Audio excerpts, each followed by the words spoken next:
Assalamualaikum warahmatullahi wabarakatuh.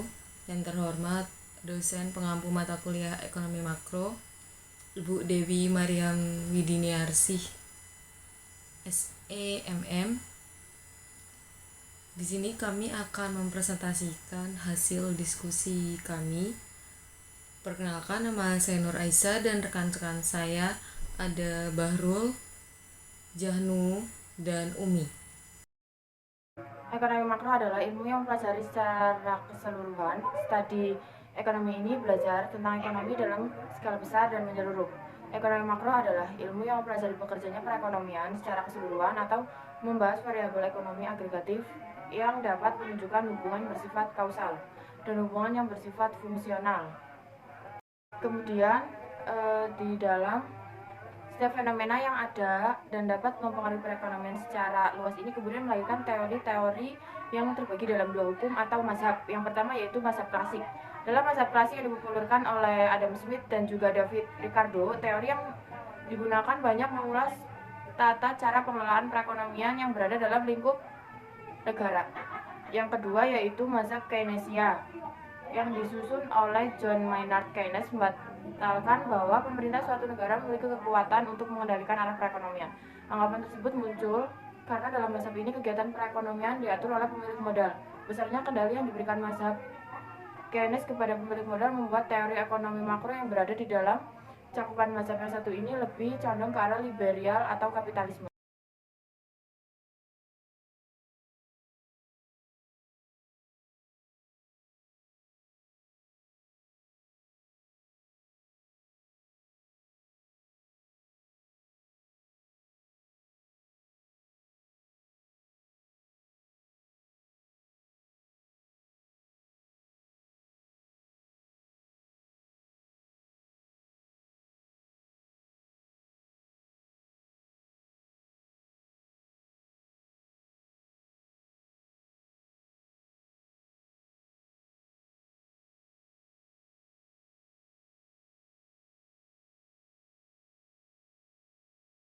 Baik, di sini saya akan menjelaskan tentang inflasi. Inflasi adalah proses kenaikan harga secara terus-menerus yang bersumber dari tergantungnya keseimbangan antara uang dan barang.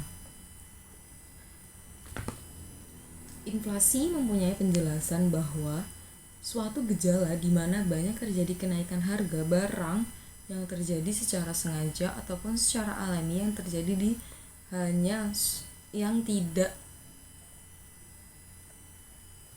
salah nggak sih? Baik, di sini saya akan menjelaskan tentang inflasi.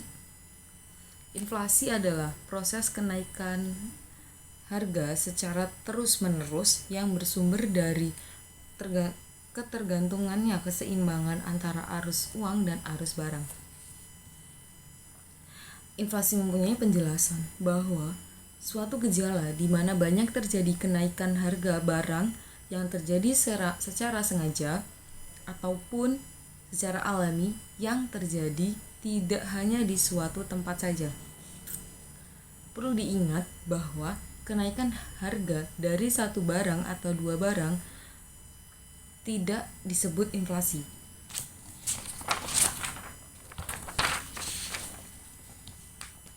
Macam inflasi ada berdasarkan inflasi tidak parahnya inflasi. Yang pertama ada inflasi ringan di bawah 10% per tahun, ditandai dengan kenaikan harga yang relatif lambat dan berlangsung lambat. Yang kedua ada inflasi sedang antara 10-50% per tahun, ditandai dengan kenaikan harga yang cukup besar dalam waktu yang singkat. Yang ketiga ada inflasi berat antara 50-100% per tahun, ditandai dengan kebutuhan masyarakat yang naik secara signifikan dan sulit dikendalikan. Yang selanjutnya ada hiperinflasi di atas 100% per tahun. Inflasi ini terjadi secara besar-besaran yang sangat jelas dirasakan oleh masyarakat. Atas dasar besarnya laju inflasi, maka dapat digolongkan ke dalam 3 kategori, yaitu yang pertama ada inflasi pembakaran atau disebut dengan creeping inflation. ditandai dengan laju inflasi yang rendah, kurang dari 10% per tahunnya.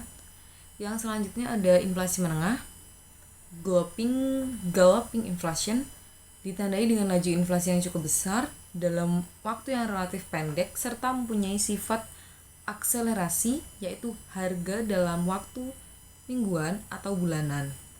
Efeknya terhadap perekonomian lebih besar daripada inflasi yang merayap.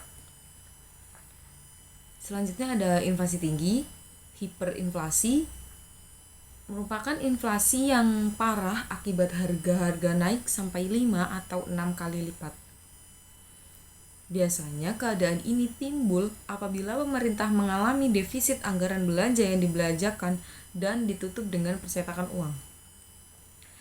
Selanjutnya ada berdasarkan awal terjadinya inflasi, dibagi lagi menjadi beberapa, yaitu yang pertama ada tuntutan inflasi, karena permintaan akan berbagai barang terlalu kuat dari masyarakat. Yang selanjutnya ada cost inflation, yang timbul karena kenaikan ongkos produksi, dikenal dengan dorongan biaya inflasi atau memasok inflasi. Macam-macam biaya inflasi ada 2 macam, biaya inflasi yang diharapkan dan biaya inflasi yang tidak diharapkan. Selanjutnya ada inflasi campuran. Inflasi campuran merupakan campuran antara inflasi permintaan dan inflasi biaya. Yang selanjutnya ada berdasarkan asal dari inflasinya, dibagi lagi menjadi beberapa. Yang pertama ada domestic inflation atau inflasi yang berasal dari dalam negeri. Kenaikan harga yang disebabkan karena adanya perilaku masyarakat maupun perilaku pemerintah dalam mengeluarkan kebijakan-kebijakan. Yang kedua ada imported inflation, inflasi yang berasal dari luar negeri. Kenaikan indeks harga luar negeri atau disebut dengan IHLN akan mengakibatkan kenaikan pada indeks harga umum IHU dan indeks harga dalam negeri IHDN yang secara otomatis ikut mempengaruhi laju pertumbuhan inflasi di dalam negeri.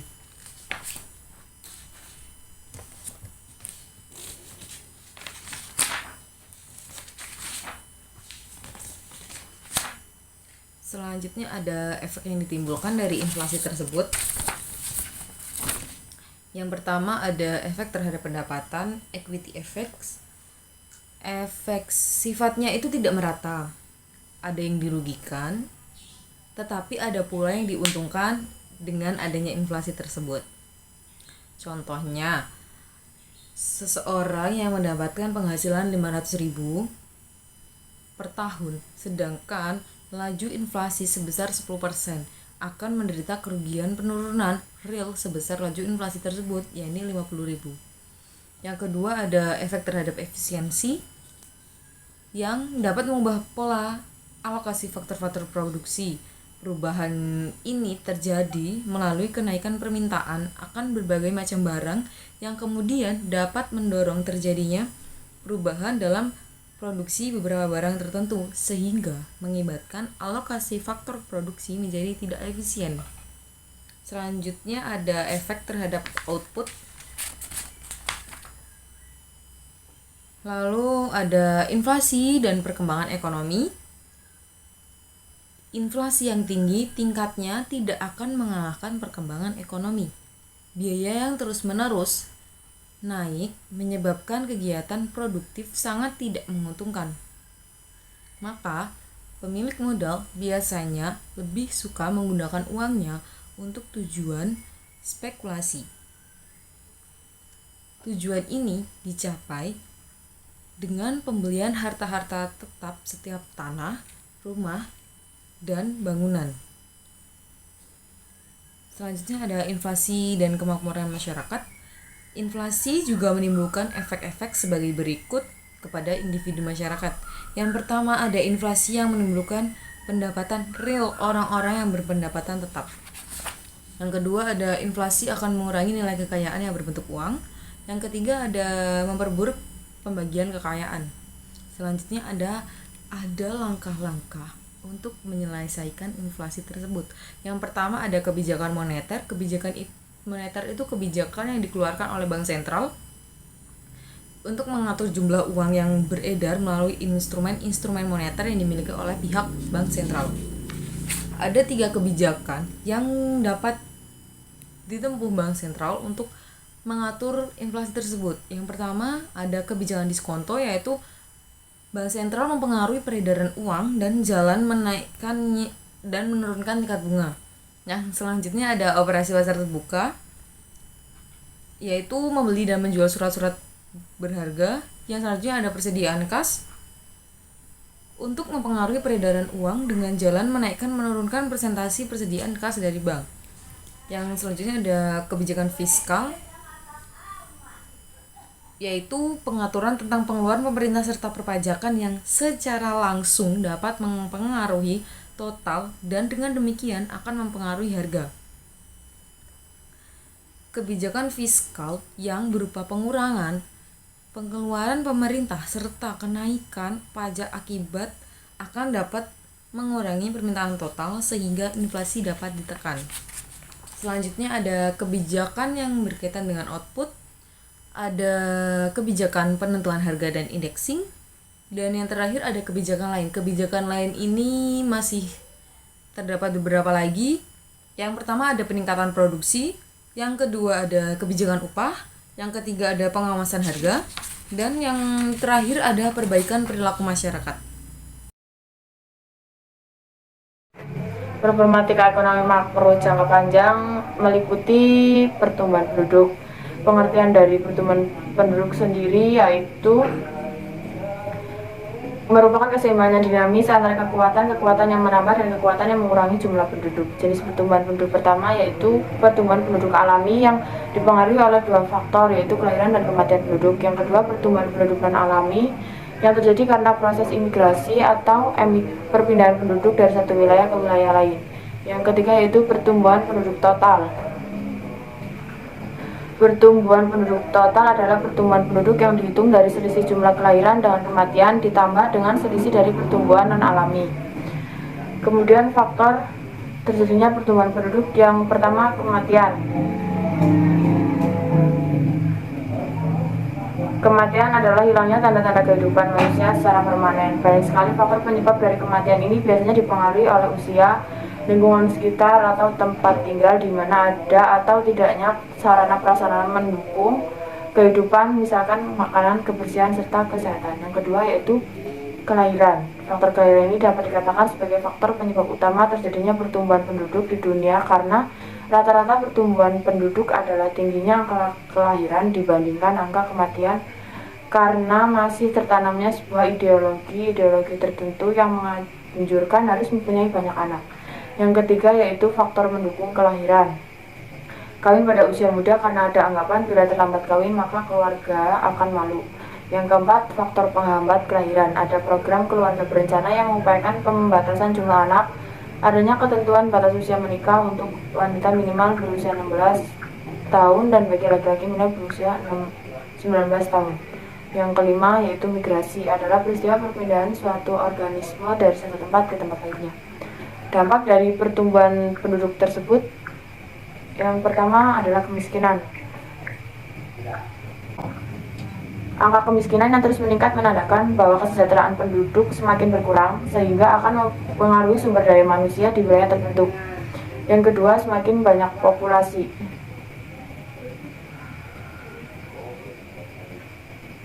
Pertumbuhan penduduk terus mengalami peningkatan membuat semakin banyak manusia melakukan berbagai macam aktivitas untuk memenuhi kebutuhan hidupnya seperti sandang, pangan, papan, kesehatan, dan sebagainya. Yang ketiga, lahan untuk bertani semakin habis. Berbicara soal lahan atau tanah sangat dipengaruhi dengan pertumbuhan penduduk karena pertumbuhan penduduk yang selalu mengalami peningkatan menandakan bahwa lahan pertanian akan semakin berkurang. Mengapa begitu? Karena manusia akan berusaha memenuhi kebutuhan hidupnya yang dalam hal ini adalah kebutuhan papan atau rumah.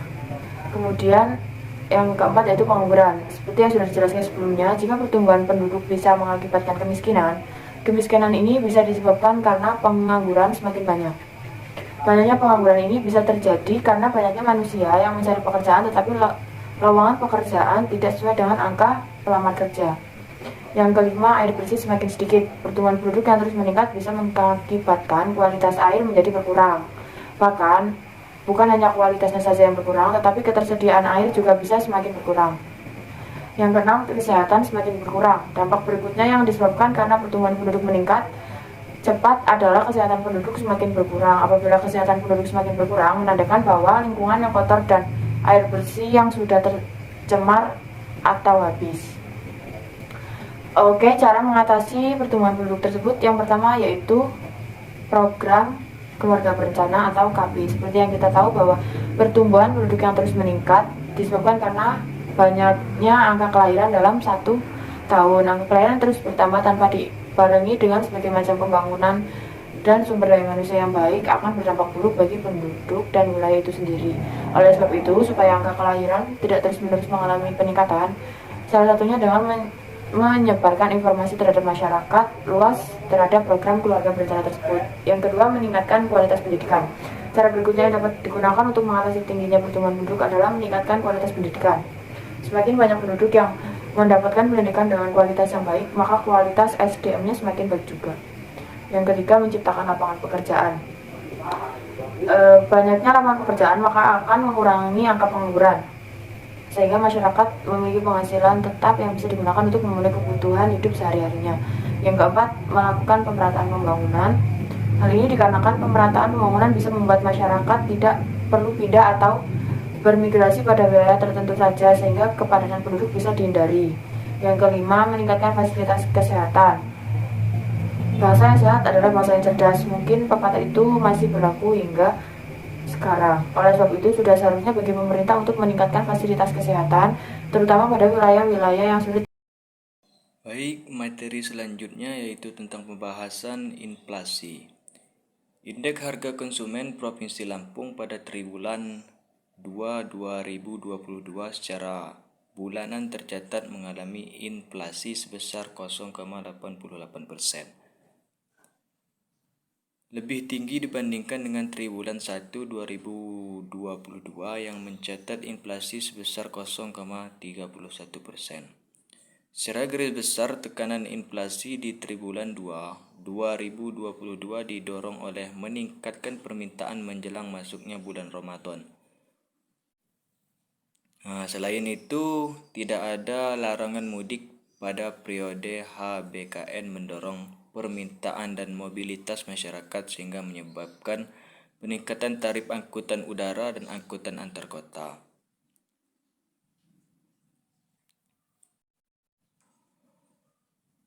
Meningkatnya permintaan memasuki periode HBKN Idul Fitri serta kenaikan harga pangan akibat berlanjutnya kenaikan harga komoditas global secara tahunan, penyumbang inflasi terbesar pada triwulan 2 2022 adalah oleh kelompok makanan, minuman, dan tembakau dengan andil 3,47% dengan nilai inflasi 11,94%.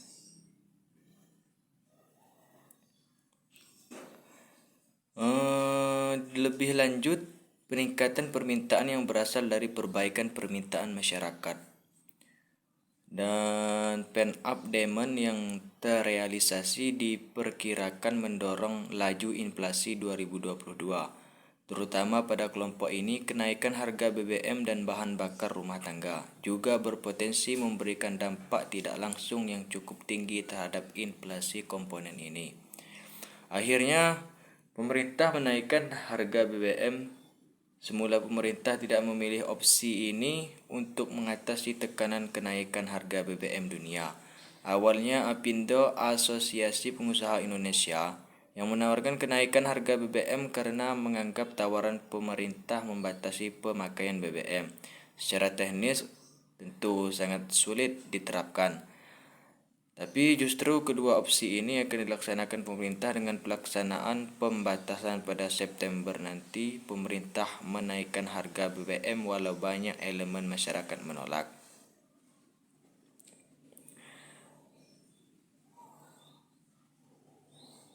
Pemerintah juga harus mengakomodasi masih akan sangat beragam sesuai dengan tingkat ekonomi dan lokasinya. Itulah tantangan pengambilan kebijakan publik tanpa ingin lebih jauh mengauk konflik seputar kenaikan harga BBM. Tulisan ini akan lebih menyoroti kenaikan harga BBM dan dampaknya. Sudah terpola sejak lama bahwa kenaikan harga BBM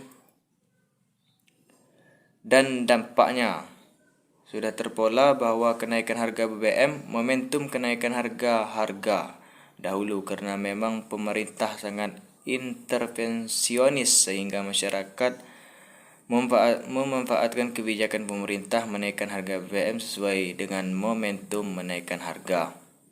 Tentu mempunyai dampak yang langsung akibat kenaikan harga BBM. Adapun dampaknya adalah naiknya ongkos angkut. Departemen Perhubungan memperkirakan kenaikan 5% sampai 10%, tapi nyatanya di Lampung sudah ditetapkan antara 20% dan 50% kenaikan ongkos. Sudah pasti akan menaikkan harga ditambah dengan kenaikan ongkos produk akibat komponen bahan bakar. Harga makanan diperkirakan naik 1% sampai 5%, sepatu 7% sampai 8%, dan rumah 10 sampai 15%.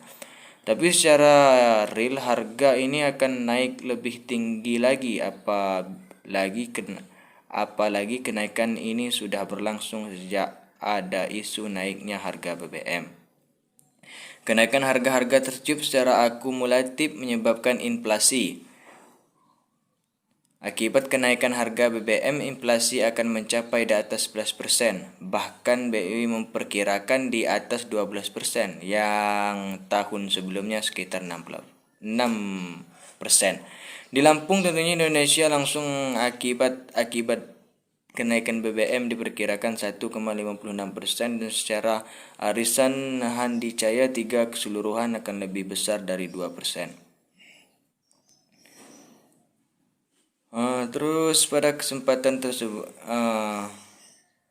dalam rangka menjamin ketersediaan dan distribusi BBM bersubsidi yang tepat sasaran, pemerintah Provinsi Lampung telah melakukan beberapa upaya. Adapun upayanya yaitu yang pertama, membentuk satuan tugas monitoring, pengendalian, dan pengawasan pendistribusian BBM.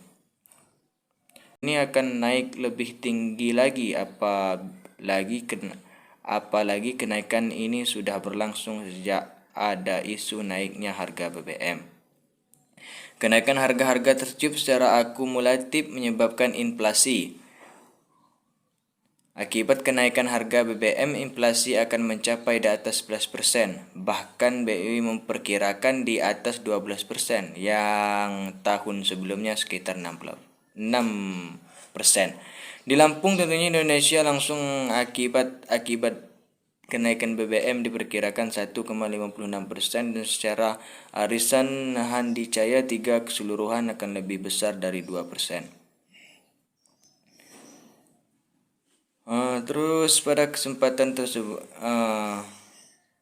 dalam rangka menjamin ketersediaan dan distribusi BBM bersubsidi yang tepat sasaran, pemerintah Provinsi Lampung telah melakukan beberapa upaya. Adapun upayanya yaitu yang pertama, membentuk satuan tugas monitoring, pengendalian, dan pengawasan pendistribusian BBM.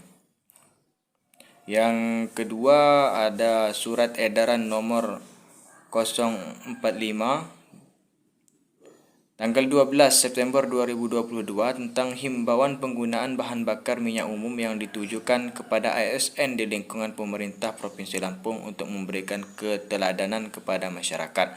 Yang poin selanjutnya, surat edaran 21 September 2022 tentang pengawasan jenis BBM tertentu dan jenis BBM khusus. Sementara itu, Region Manager Retail Sales Wilayah Sumbangsel PT Pertamina Awan Raharjo menyampaikan bahwa langkah-langkah yang dilakukan pemerintah Provinsi Lampung dalam menjamin ketersediaan dan distribusi BBM bersubsidi sudah sangat tepat, sesuai dengan Peraturan Presiden Nomor 119 91 tahun 2024 tentang penyediaan, pendistribusian, dan harga jual eceran bahan bakar minyak. Ada dua pertumbuhan. Nah, materi selanjutnya ada pertumbuhan penduduk. Berdasarkan data dari Provinsi Lampung dalam angka 2018, diketahui bahwa penduduk Provinsi Lampung berdasarkan proyeksi tahun 2017 sebanyak 1,18%.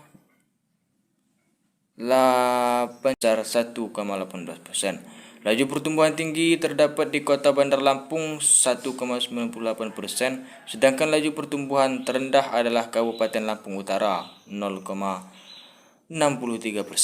Bandar Lampung memiliki laju pertumbuhan tertinggi karena secara administratif wilayah ini merupakan ibu kota Provinsi Lampung sehingga daya tarik wilayah bagi masyarakat tinggal di daerah tersebut tinggi.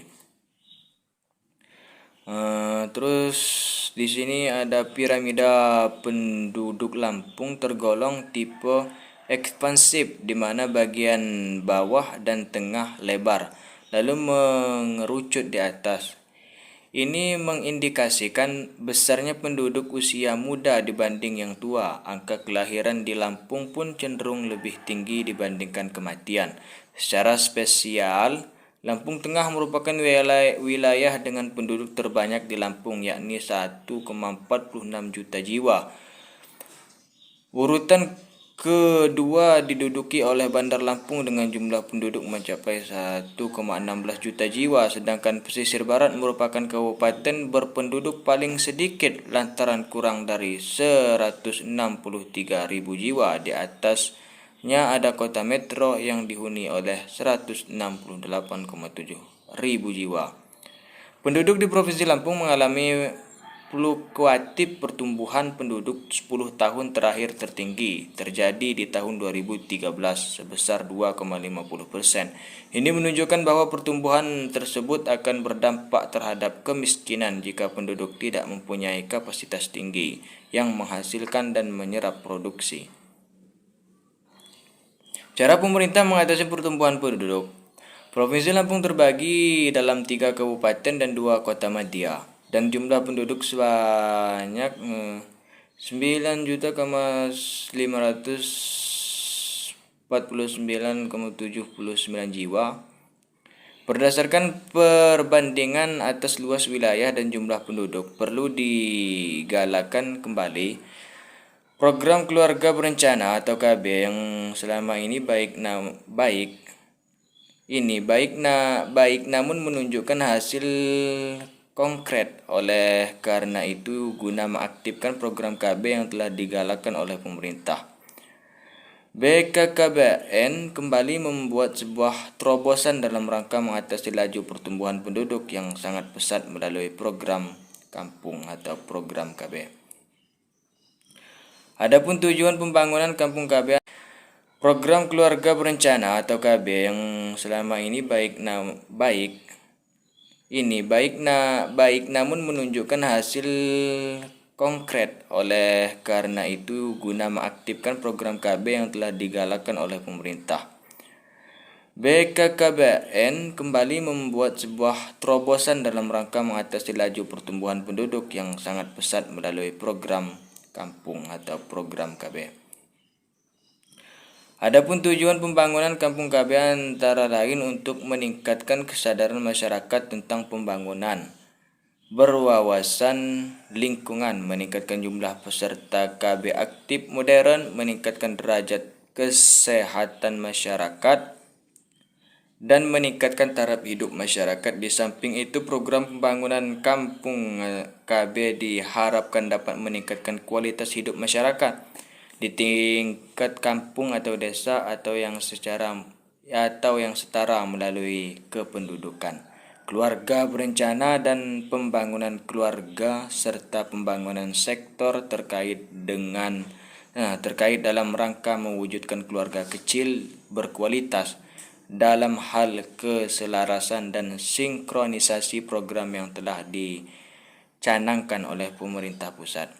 Pemerintah Provinsi Lampung bekerja sama dengan Kepala Perwakilan BKKBN Provinsi Lampung akan membentuk sebanyak 15 kampung KB yang tersebar di seluruh kabupaten atau kota. Mungkin cukup sekian presentasi dari kelompok kami. Jika ada kurangnya kami mohon maaf, dan selebihnya hanya ibu yang memberi nilai. Terima kasih. Wassalamualaikum warahmatullahi wabarakatuh.